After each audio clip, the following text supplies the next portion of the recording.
any question? It seems there are no questions.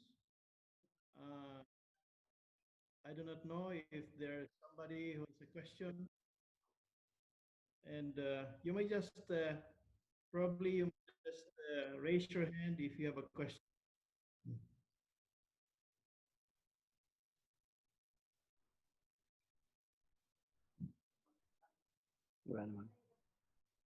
There is none. There's none. Very good. All right, thank you so much. I was expecting some questions actually, and because I've been told that there are some who would want to ask questions regarding the tithe, but so far there is none. So There's one, wait, Jesse. what? From Okay, what's seems the question is not complete. yeah. What support local church have for what does it mean? Yeah, we From the have the conference.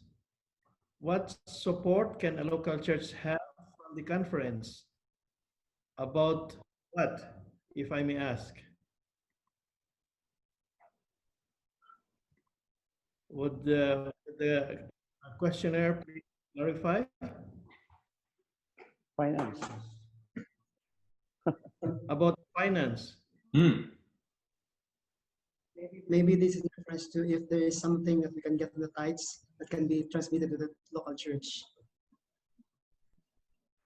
Is the question being asked saying if the tithe could be used for the local church? Is that the question? That could be possibly.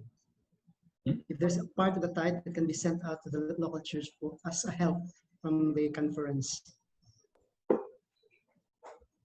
Okay, the question is it allowed for a local church? Is it allowed for a local church to use a tithe? Is that the question? It comes from actually from the conference. If there is part of that percentage from that tithe that they can give to the local church.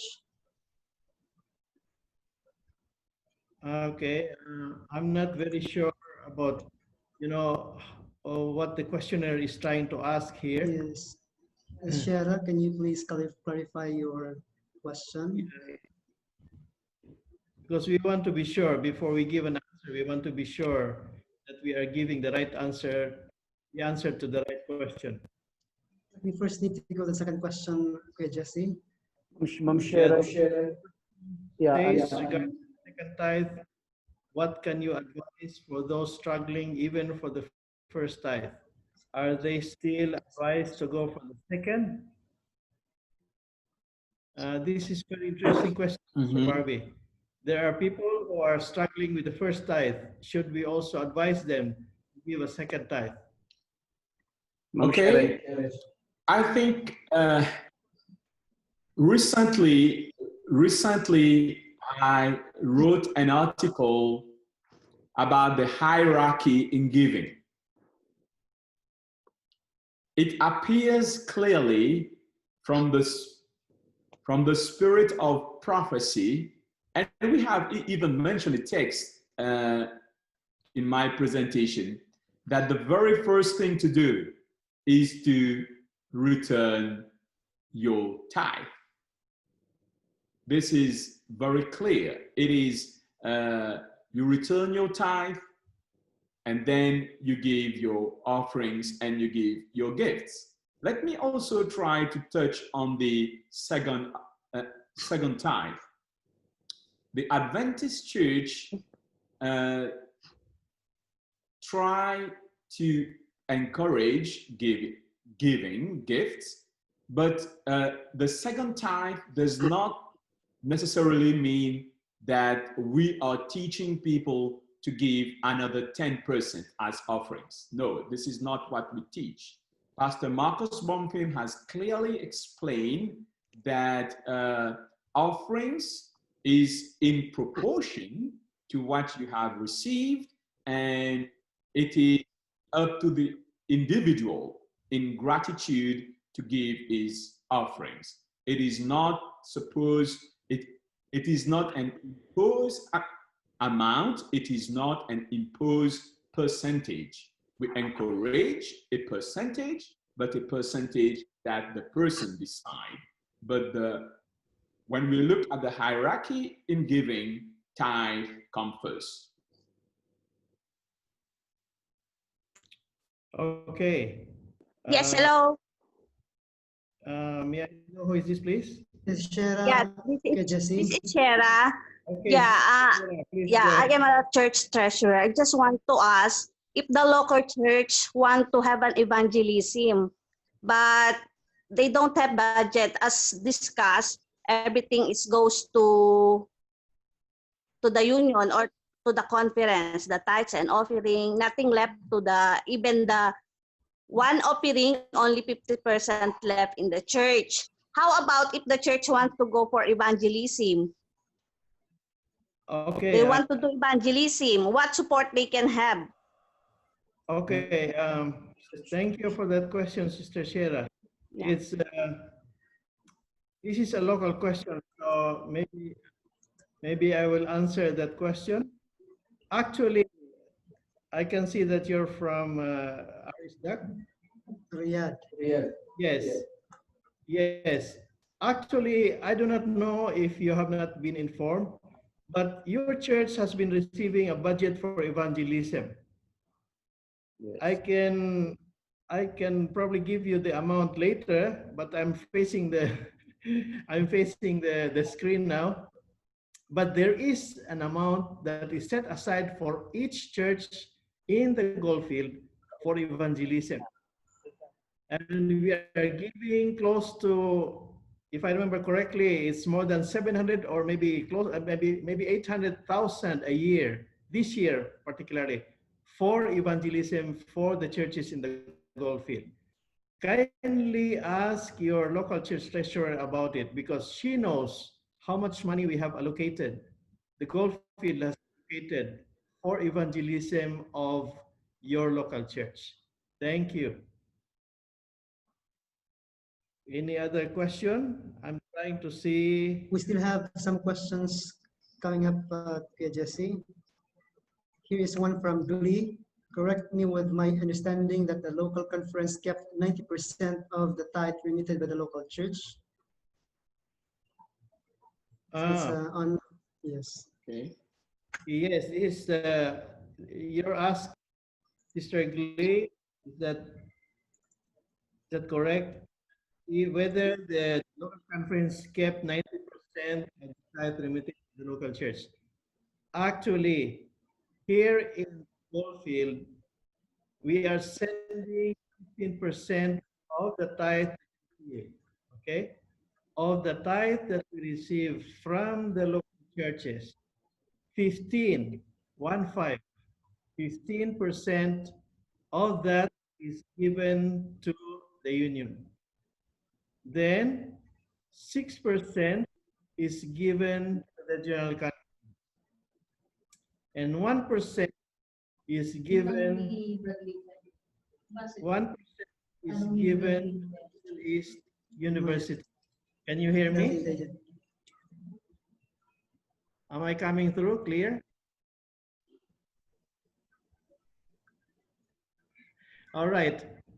Let me repeat that. Of the tithe is given. Right. Of the tithe is given to the tithe is given to the only to the Middle East University. Is given to the church that operate evangelism. What's the other question, Chris? We have one from Al-Kubar. How then can you call it the second tithe if it is voluntary? Tithe is very clear, which is 10%. If the church encourages second tithe and we call it voluntary, then we are not consistent with the terms we used. So how is it, Jesse? Okay, I will try to answer this one. Yes, please. we use this expression.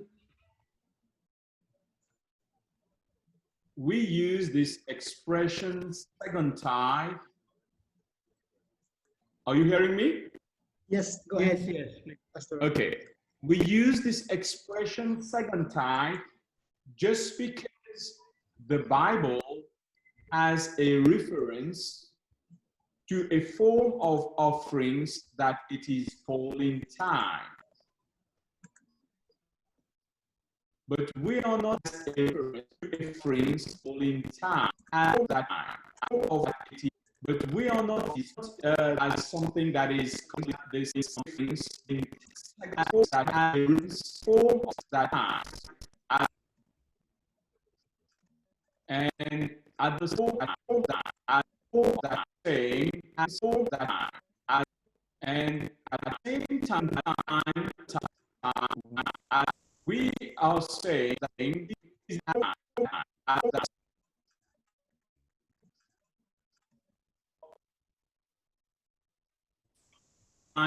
time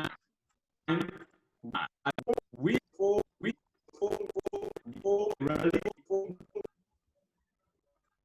religious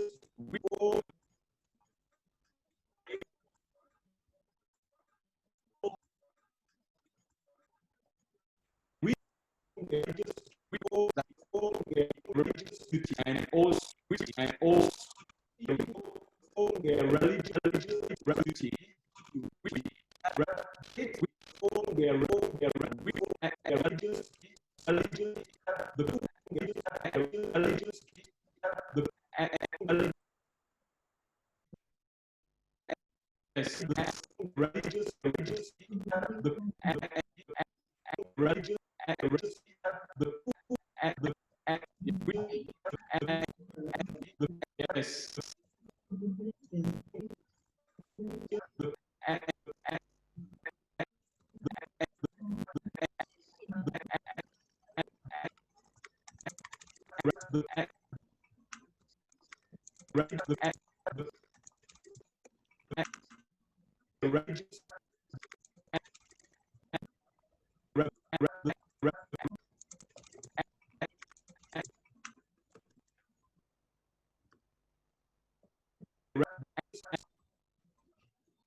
I don't know if it is on my side or on your side. All sides, Pastor and Barbe. Because even from our side here, from the studio or from the war room, it's still the same. We have an intermittent connection with Zoom. Now it's okay. Hello? Now it's okay. I It's okay. would suggest, Elder Aniel, Yes. that you may perhaps be able to summarize your answer, because it seems that we were not able to listen your answer. Okay. I will try again. Thank you for telling me that. I was saying that Adventist Church does not teach the giving of the second tithe. We encourage people to give the first tithe and then to return their systematic offerings, the promise, and also gifts. But we don't preach about the second tithe. But some people are using the second tithe as it is expressed in the book of Deuteronomy to say that they can do whatever they want with tithe money. But we are saying no. What is written in the book of Deuteronomy does not apply to the tithe that is holy to the Lord, to the tithe that is presented in the book of Genesis, in the book of Numbers, in the book of Leviticus. This is what we are trying to say about the second tithe. In addition to what Elder Aniel is saying, let me add that the word tithe, and I could not hear what Elder Aniel said at the beginning, but I believe he was mentioning that the word tithe in the Bible means simply a tenth. Yes, exactly. So it seems that what we call as second tithe now was simply an offering, a kind of contribution that was supposed to be 10%. But some theologians even say that it seems that it was something very specific to the Israelites, because you don't find this kind of offering outside the Israelite economy. So you don't find it before the existence of the Jews as a people, like we find the other tithe. We find it with Abraham, with Jacob. It was before, and you don't find it after. We can find traces of the first, what we call the first tithe in the New Testament, but that other tithe we do not find there. So in addition to that, you don't find any declaration of Ellen White saying that this second tithe is mandatory. She mentions that, and she explains how it was used, and he alludes to the fact that that tithe was, that percentage was used in some ways as we may help some projects and things like that. But that second tithe should not even be placed as our regular systematic offering. So that's why Adventist Church does not stress the necessity of returning second tithe as it is there in the book of Deuteronomy, right? All right, thank you, Pastor Marcos. Maybe there is a question there that I would like to answer. Yes, please, go ahead, Pastor Barbe. Someone is asking if it is appropriate to divide the tithe, a portion in Philippines and a portion in KSA. I believe from what we have read from the Bible that tithe was brought to the place where people were worshiping. Where are you worshiping? Where are you being fed spiritually? Where is your source of blessings? If you are now a member in KSA, I will say that your tithe, the totality of your tithe and regular offering should be in KSA.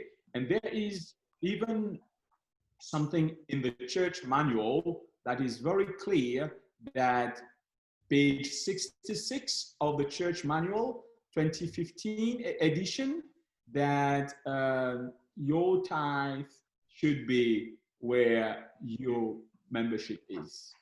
And as the church manual recommend, if you are moving from one place to another and you are staying more than 3 months, your membership should move.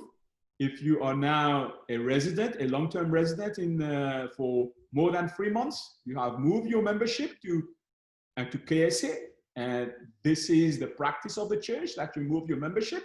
And once you have moved your membership, your tithe should go where your membership is. Yes, Elder Aniel, thank you for answering the question. And while you were answering, I was thinking that almost all of us are living outside of our original countries, right? Even you yourself. Yes. And I am about for like 5 years outside my country. And naturally, I'm tempted to help my country. But then it comes to my mind, well, I am receiving my income here in this country I'm living now. Besides that, the church that is supporting me is here, and the pastor is paid by tithe here. So it's honest on my part to return my tithe here and not send my tithe back to my country, even though there I may think, well, I live in the United States now, they have a lot of tithe here. Maybe in Brazil they need more. I know very small churches and some missions that are in great need, but this is the way our church works. Our church is an organized church. So we send, even so, I know if I give my tithe here in my local church, as you said, Elder Aniel, very well, I know that particles of my tithe will be distributed by the church, even to Brazil, even to the Philippines. So I will not like to do it by myself with my knowledge. I will allow, the Bible says that in the multiplicity of counselors, there is wisdom. So I would like to leave to the wisdom of the collectivity of the church to make that distribution. And this is what the manual is suggesting. And also our policies are suggesting that. It's so important that local conferences, treasurers are advised not to receive tithe that is sent from another place. And if they receive, they must send it back, because it is honest to return your tithe where you, as Elder Aniel mentioned, where you are receiving it. So thank you for bringing that question and the answer, Elder Aniel. Okay, thank you, Pastor Aniel and Pastor Marcos, for that one. Yes, it's a real concern in the goal field, and that is why to encourage people, to encourage our church, to encourage those who are attending, yet their membership is back home, to encourage them to transfer their membership, we have used that as one of the factors to allocate the evangelism funds to the churches. In other words, the more members of the churches, then the larger the tithe, the evangelism fund will be. Simply because we want to encourage them to transfer their membership here. At the same time, they support the work here in the goal field, and through their tithe, their offerings. And that is, if there is someone here who has a better idea to do it, maybe you can make your suggestion, and then we are willing to consider it. Pastor Marcos, yes, please. Yeah, before I forget that, it's good for us to remember, and I will emphasize what Aniel already said, which was very important, that just because I take 10% of my income and I give it to the church, it doesn't mean that it is a tithe. Because in order to be considered a tithe, it must be 10%, but it must be brought to the right place. And third point, it must be applied in the right way, as the Lord says. So if I take 10% of my income and then I bless myself and say, oh, I already returned my tithe, but I just sent to my country, back to my country, and I give to a church to build a church there, I cannot say it was tithe, because tithe is not supposed to build a church. So tithe has a specific function in God's economy, and he is very specific on what he says. And we do well when we just follow his guidance and not try to be very much creative in inventing ways that are contrary to what God is saying. So this is, I try to follow that kind of thought when I deal with my tithe. I even cannot say it's mine, because it belongs to God. And I am just supposed to return to him in the exact way he is telling me to do it. So sorry for interrupting. I believe you were asking to hear something. Thank you, Pastor Marcos. That is very good, because you have really emphasized, the importance of returning the tithe here instead of sending it somewhere else, or maybe to a ministry or some other places. That is a very good explanation of the practice of having the tithe here in where they are attending the church here in the gold field. There is another question, if we may proceed. It seems there's a little bit of confusion on the term second tithe. Is second tithe considered tithe, or is it considered offering? That is one of the questions here. from what we have tried to say, it is an offerings.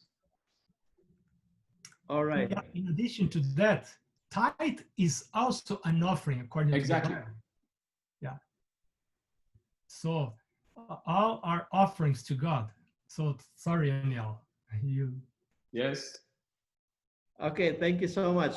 There's another question here. Should payment of tithe to your local church be one of the criteria for selection of officers to serve in that local church? We can answer it very straightforward from the church manual, but I would like to answer it from the perspective of what we have learned.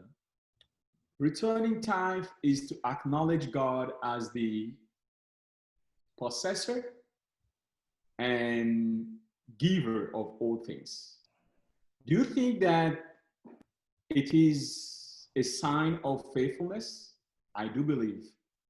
If a believer fails to acknowledge God as possessor and giver of all things, I believe sincerely that this brother, with all his talents and gifts, has a spiritual problem.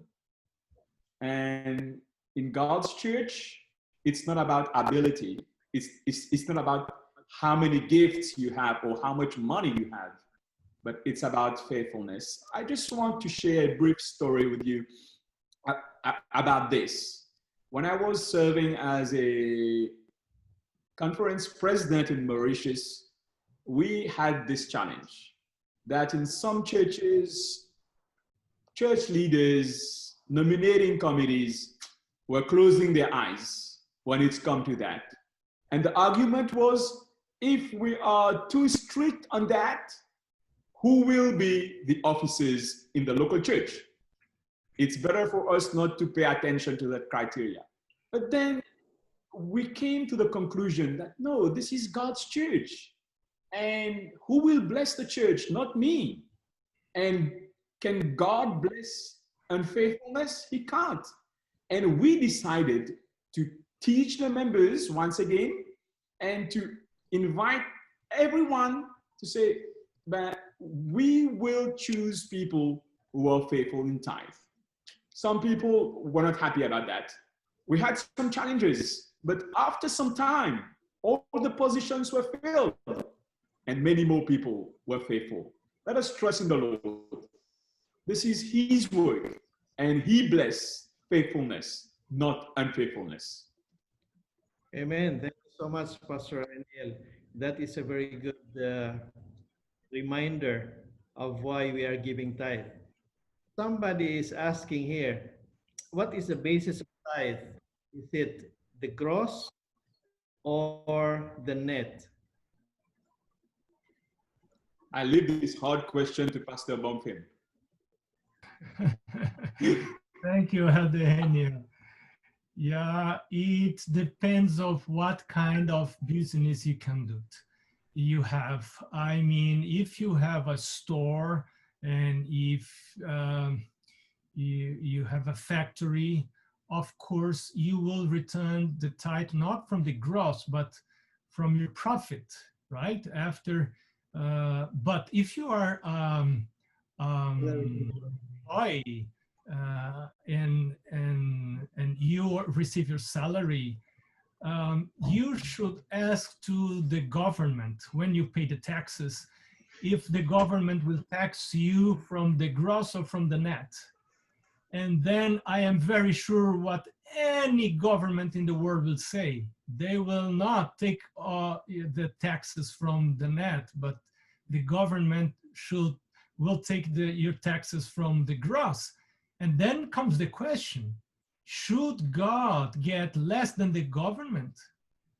Who is above whom here? So I believe God must be the first one. And so if we pay to the government from the gross, I have decided on my side also to pay to God, to return to God from the gross. And this is what I am doing.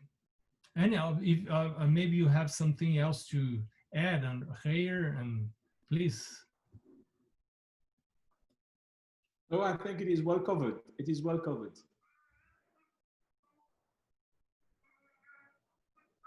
Yes, thank you. Thank you so much, Pastor Marcos, Pastor Aniel. Thank you.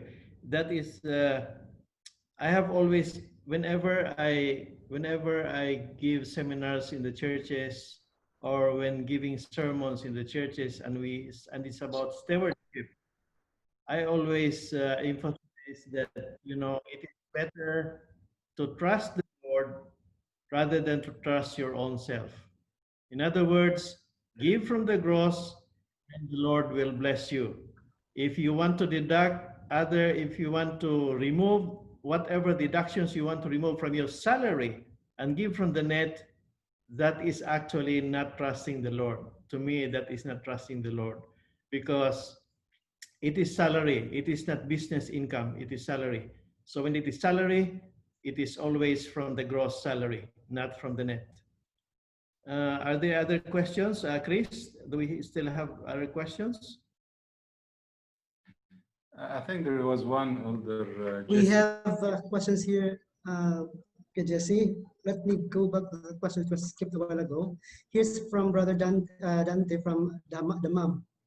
I have observed that primary factor to calculate the evangelism fund is the net increase in the membership, which is new baptism plus membership transfer from the church, from other church, and the factor to the total tithe collection. Now, I personally see this as a temptation for the workers to look on the quantity rather than the quality of teachings or evangelism, though nurturing in many cases are neglected afterwards.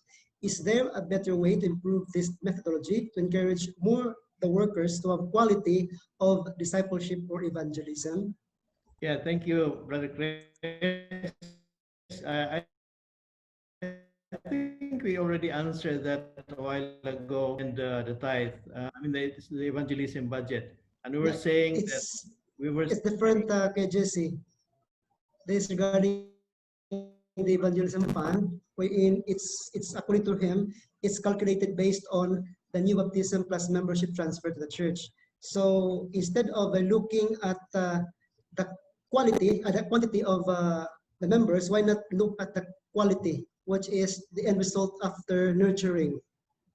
If we look at the quality, how do you measure the quality? What kind of criteria are you going to use when you talk of quality? It's easier to measure the quantity of members transferring people transferring their memberships to the church. That is an easier factor to measure. If you talk of quality, that becomes very subjective, and it becomes a source of debate. So we don't want to go in that direction.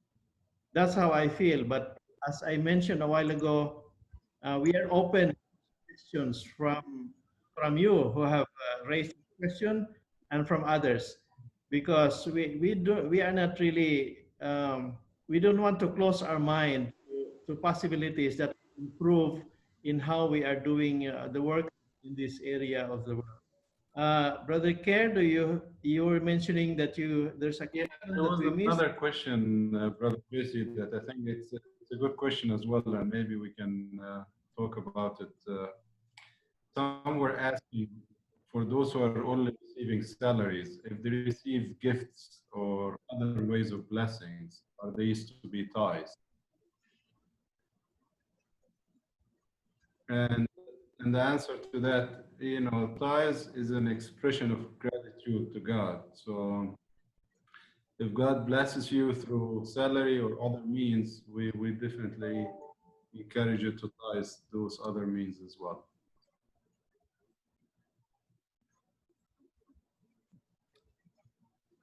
All right. Kier, do you still have something to say? No, I think I just wanted to answer this question, but I don't know if the brothers can want to add to it as well. Just go ahead, Kerr. I would just, I'm not sure.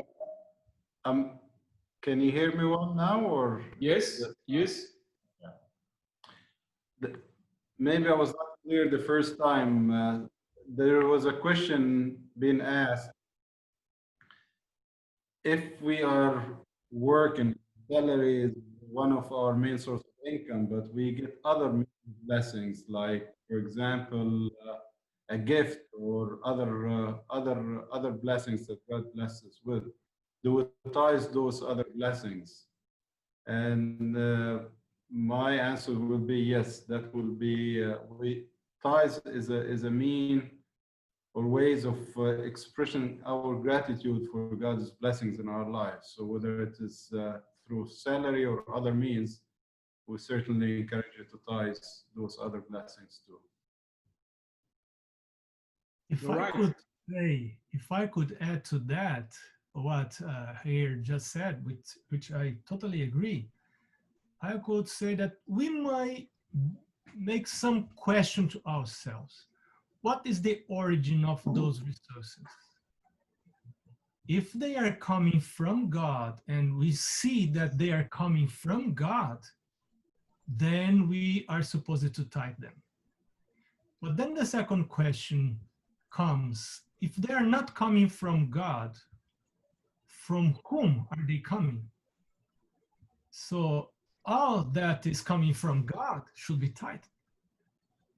When I do not tithe, it means that I do not recognize, I refrain to recognize that it's coming from God. And so then if it's not coming from God, from whom it's coming? Should I use that money, money that is not coming from God, to bless me? So I'm not sure if you are able to listen because I see some echo here, but that's it. Thank you, Yeah. Marcos. Thank you, Pastor Marcos. Thank you. Yes, I think we got the gist of what we're saying.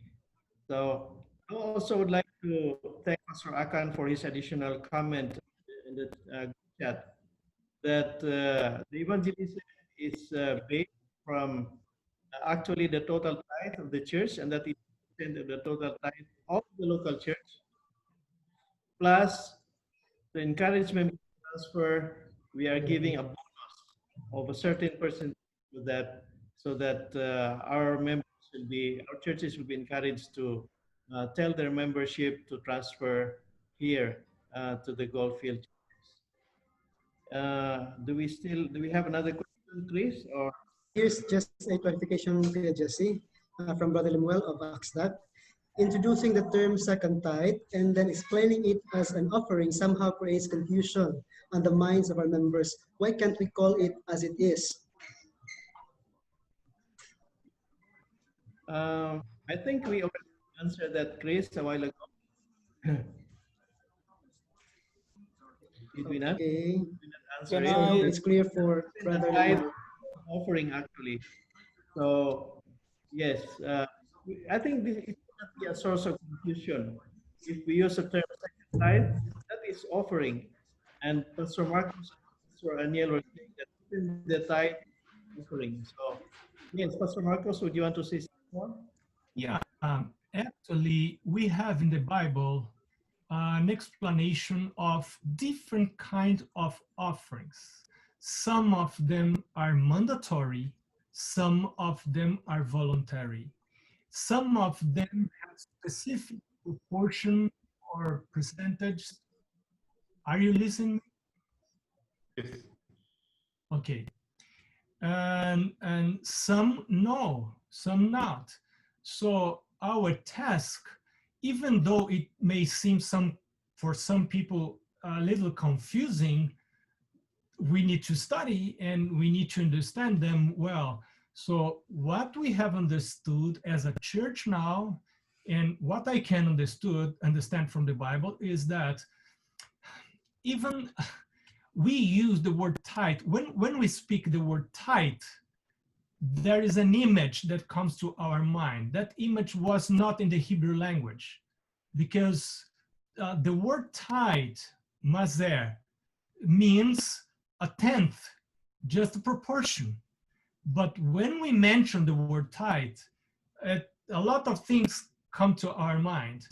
And so the denomination second tithe cannot be found in the Bible. so we denominate that like second tithe because by studying all the subject of tithe, it's evident that the first tithe is different from the second tithe. The way we apply them, the way we use them are different. And then we go to Ellen White, we study what Ellen White says about that and what the Bible says about that. And then we come to that conclusion that that tithe mentioned in the book of Malachi, that tithe mentioned in the book, in the New Testament, is not that tithe that we find in the book of Deuteronomy, chapters 14, 18, and so on. Is that Levitical tithe. So for theologians, it's a clear difference between those two tithes. That's why they denominate second tithe that other tithe. It may seem a little bit confusing, but what we should keep in mind is that Levitical tithe is still binding. Ellen White is very clear. Aniel presented a text saying that it will last until the end of time. Very interesting text, that quotation. And also regular and systematic offerings. This we must keep in mind. And okay, I don't know if Aniel would like to add to that. Not exactly to that, because I can see our time is running. But if the host can allow me to share some resources, because I can see some people want to explore further on the topic, it will be good if we share some resources. I will just, okay, I've mentioned this one and I'm repeating it again. Please go to our website and download this book, Where Do We Bring Our Tithe? In Search of the Storehouse. And there is a chapter on second tithe. There is, and it discusses about a lot of the questions that we have not explored completely. Aniel, I Yes. have already shared the link of this book in the discussion chat here. So You shared it. Very good. Anyone may access to that and download it by free. Yes, please, please. And there is also this one. If you go on the website, I don't know if this link also has been shared. It is, we have our quarterly magazine, and for the last quarter of 2019, we have written great articles on tithing in loyalty to the provider.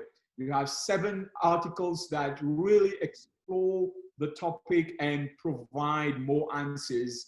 And you can also type use of tithe, Adventist Church, and this is the link here, and you can read the document. And remember that read counsels on stewardship.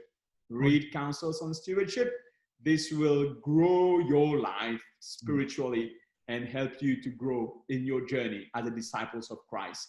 Thank you for your interest in this issue of tithing offerings. It is a question of faithfulness to God and also partnering with God in his final mission.